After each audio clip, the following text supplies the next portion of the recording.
Welcome back, guys. I trust you've been staying safe. Family is the backbone of life. Literally, everybody has a family in one way or the other. Family epitomizes the saying that blood is thicker than water. Family is supposed to have your back, and when the whole world faces you down and turns its back on you, you know that at least, worst case scenario, come what may, your family is going to have your back and be there for you. Is this always the case? Because if so, then what would make somebody decide that he was going to leave school, come back home, and take the lives of his family members, specifically his dad, his mom, his little brother, his cousin, and even extend same to a farmhand of the family? This is the true crime story of how a young 22-year-old boy in Kenya by name Lawrence Warunge planned the gruesome murder of his family for 3 months and then took some time off from the university, came home, and executed his plan to perfection. If you are ready for this true crime story, then just buckle up and let's go. Now, before we get into today's video, don't forget to support our campaign against femicide by just going to the comment section and typing "say no to femicide" or "stop the femicide." And also, our analytics tell us that most of you, our viewers, haven't actually subscribed to our channel. Please subscribe to the channel if you haven't yet done so. It helps us in this campaign and also to push our channel forward. Now to the story at hand. The date is the 2nd of January 2021, and this young 22-year-old man by name Lawrence Simon Warunge had taken some time off university campus to come home and wipe out his family. Per the reports, Lawrence took inspiration from the psychopathic assassin Villanelle, who starred in the TV series Killing Eve, and decided that he was going to extend the same measure of actions on his family. Per the reports, Lawrence had actually been planning this for 3 good months. He had taken the decision to do this 3 months ago and had tried initiating it on 2 different occasions, but was not able to go through with it until the third time, which would happen to be on the 2nd of January 2021. Lawrence had, however, told his girlfriend that there was something that he wanted to do that would make them live in peace forever for the rest of their lives. And during this period, even as he watched these movies, he also practiced how to camouflage and commit the horrendous act without being noticed. An investigation would later reveal shocking revelations about how he did this massacre and the fact that he planned it 3 months ago and actually decided not to go ahead with it on 2 occasions, but decided to finally pursue it and execute it on the 2nd of January 2021. This is how the whole thing unfolded. First of all, Lawrence was very tactical and strategic. He knew that he will be a suspect after it was done, so the first thing that he sought to acquire was an alibi. So, on that Saturday, he tried to convince his girlfriend to drink and smoke with him, but it wasn't successful. He expected the girl to pass out as he rushed to his rural home after the drinking and the smoking to go and butcher his family, and then he would return back, and when she wakes up, the story would be that he never went anywhere and that he was with her all that time just drinking and smoking. He therefore hoped to use his girlfriend as an alibi after killing his family. Detectives from the homicide unit were able to recover crucial exhibits that had unraveled the multiple victim homicide committed by Lawrence. Now, he squarely was placed at the scene of the crime, with the detectives now trying to establish his motive. Lawrence had alleged that he felt neglected by his parents and that his younger siblings were also siding with his parents. He went on to claim further that he felt that the parents were out to kill him. Now, at the crime scene, first of all, the shoe print impressions at the scene of the crime, which were recorded and documented at the scene, matched those of the shoes that were recovered in Mai Mahiu on Saturday. Now, if you don't know Mai Mahiu, it's a suburb of Kenya. Detectives had done documentation to scale and later confirmed the measurements and sole patterns matched those of the shoes that they recovered later at Mai Mahiu. The investigation continued. At this point, the initial thinking was that this act was done by at least 3 killers at the scene. The probe had confirmed later that this wasn't the case, but that it was done by a lone person. This is what actually happened. After his shoes got soaked in blood whilst committing the act, Lawrence removed his shoes and then he walked in the house in his socks. He would then later put on the shoes, which were recovered in Mai Mahiu, before finally putting on a woman's shoes. He bought the woman's shoes in Thika, another suburb of Kenya. Now, this tells you what he was learning watching that series. He was trying to camouflage and confuse whoever would be running the investigation so that it would divert attention from him. But you cannot watch and learn things from a TV series and come and mislead detectives who have had decades of experience in practice.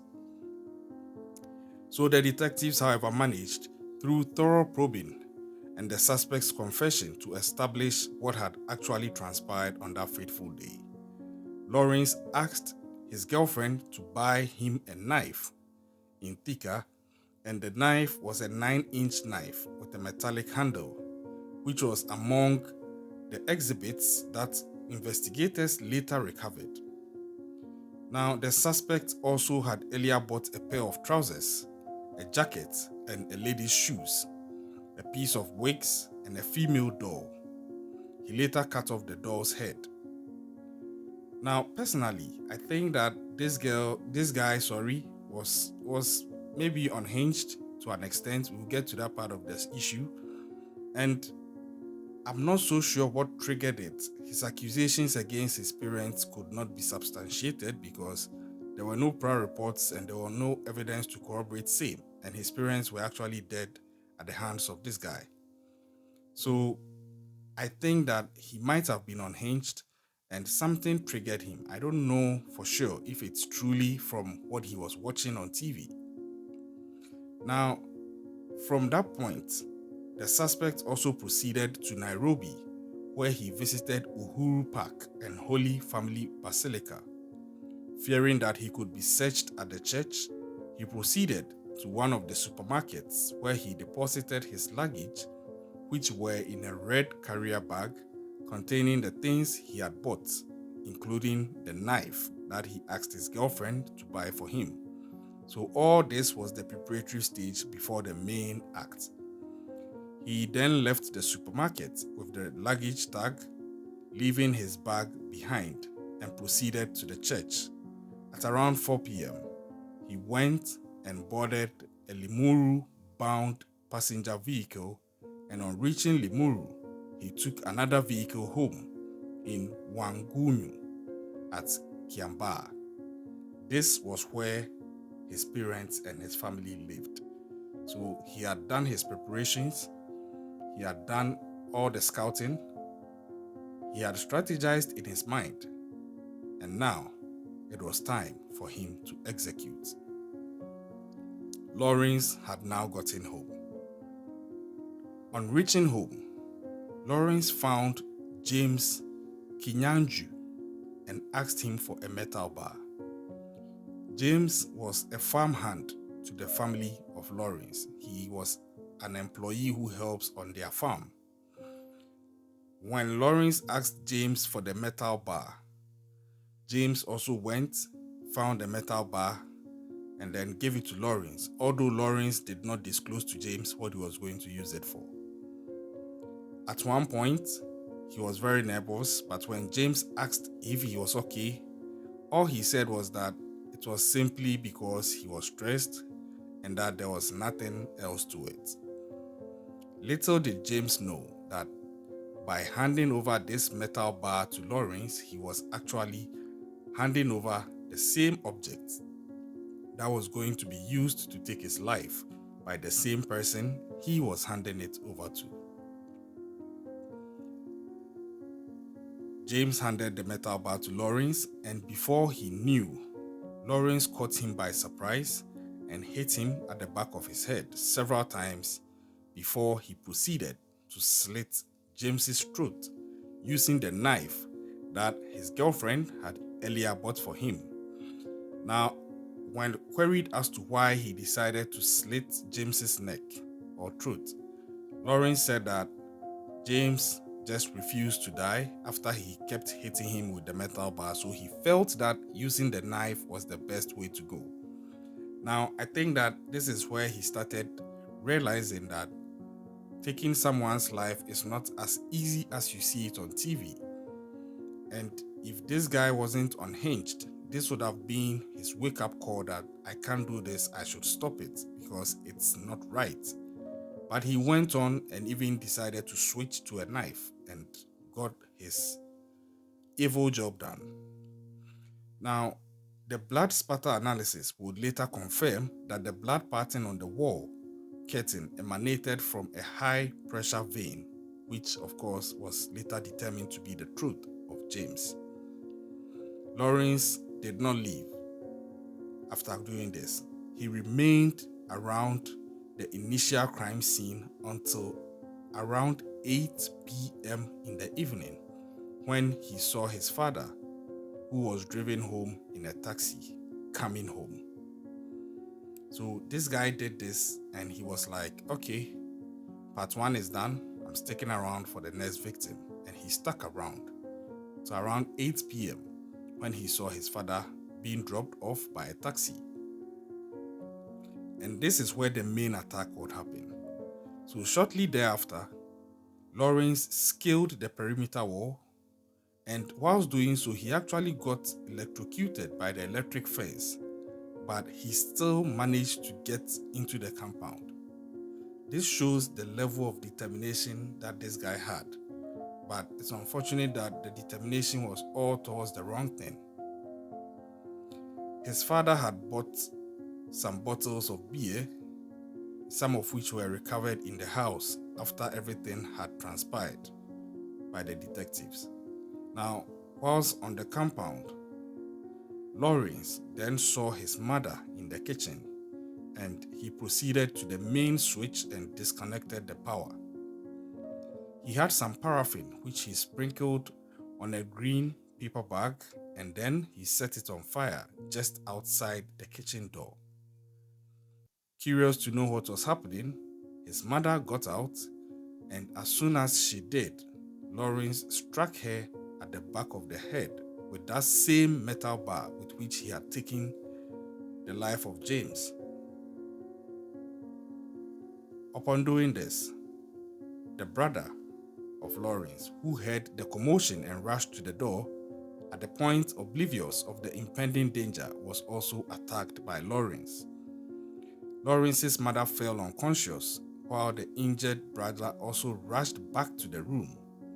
All this while, Lawrence's father, who was taking some beer in the bedroom upstairs, was not aware that the family was under attack from their own son. Shortly thereafter, On sensing some commotion, the father went downstairs but met Lawrence, his son, armed with a knife. The father ran back, but Lawrence pursued him.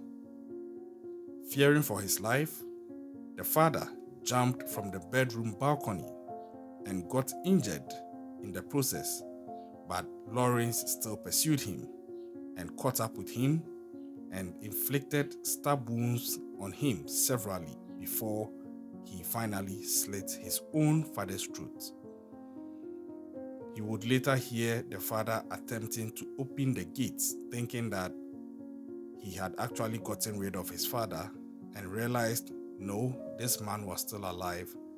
And then Lawrence decided he would make sure of his death this time around and stabbed him severally, over 30 times, ending his father's life. Lawrence came back into the room and went hunting for his own younger brother. He found him under the bed, brought him out, and took his life too with the knife.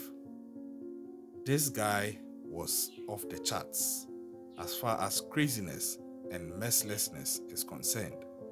He was ending his family line in one night at the hands of his own self as a member of that family.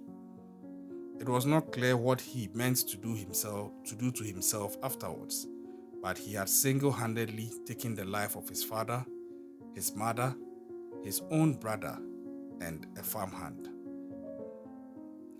After doing this, Lawrence had no chill. He just took a shower in that same house with all these bodies around. He took a shower and ate the food that his mom was preparing in the kitchen, which he lured her out and took her life. And then he sat down and decided to watch a program on the television. After that, he slept on his father's bed until around 4 a.m. when he woke up and asked for a lift in one of the delivery vans. He went to Naivasha and later went to Maihahu, the rural home of his girlfriend, who was by then in Thika, another suburb of Kenya. Whilst he was there, he then burnt some of his clothes and the mobile phones belonging to his parents, which he had collected from the crime scene. Now, later on, he would switch on his phone, and that was when the detectives picked his signals because he didn't know that they were tracking him. He was arrested, but upon his arrest, he didn't panic. This guy was cool as ice, and he just didn't show any remorse. It turned out later that when his parents and his sibling were being mourned upon the discovery of their murder, he was part of it, also feigning or faking that he was mourning, and he did it by buying some powdered pepper and putting some under his eyes from time to time so the tears would come as though he is actually sad. And even worse, his dad had just arrived in Kenya from the United States about just 2 weeks prior, where he was working as a nurse. So this was how this guy decided to end his family line. But it didn't end there. After he was arrested and the whole thing tied to him, it turns out that these were not the only members of his family that he was after. He actually had 2 sisters who were also not on the premises at home on that fateful day, but were at school. And as such, Lawrence felt that he had unfinished business. He needs to get rid of these 2 sisters of his.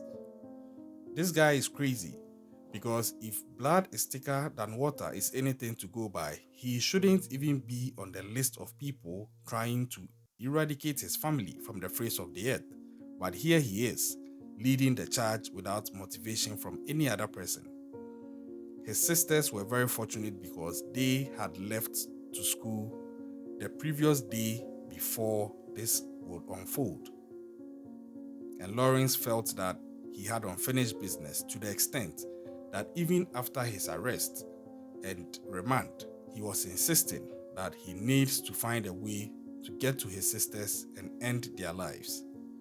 This resulted in his family, the extended family of course, liaising and insisting and protesting that he shouldn't be released because he is going to be a very big danger to every member of the family once released on bail. A clinical analysis was done on him to assess his psychological state, and Lawrence was declared that he was unfit to go to trial per the results. Now, this was a bit dicey because it made it seem that he may not be readily prosecuted for what he had done. And then later, there were also another test that was done again to check his psychological stance. And at this point, he was cleared again that he is fit to face trial, where he was now being charged with 5 murders. This is very unfortunate, but this is how the life of this 22 young man came to an end, and the case is still ongoing.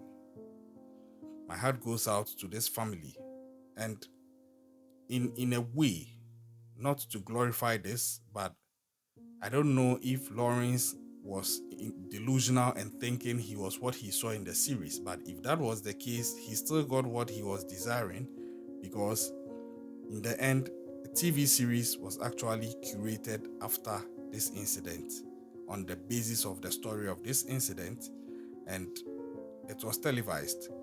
But I think that is not something to aim for at the expense of ending the lives of your family, not to talk of your own mom and dad. Whatever the issue was, if any, I don't think that was the way to go. But try explaining that to Lawrence Warunge, because he felt this was the way to go. I hope his parents and his siblings and the farmhand rest in peace, and I hope a form of justice or closure will be given to this family after this whole trial. Subscribe to the channel if you haven't yet done so, and don't forget to hit the notification button, and we'll catch you next time. Stay safe out there.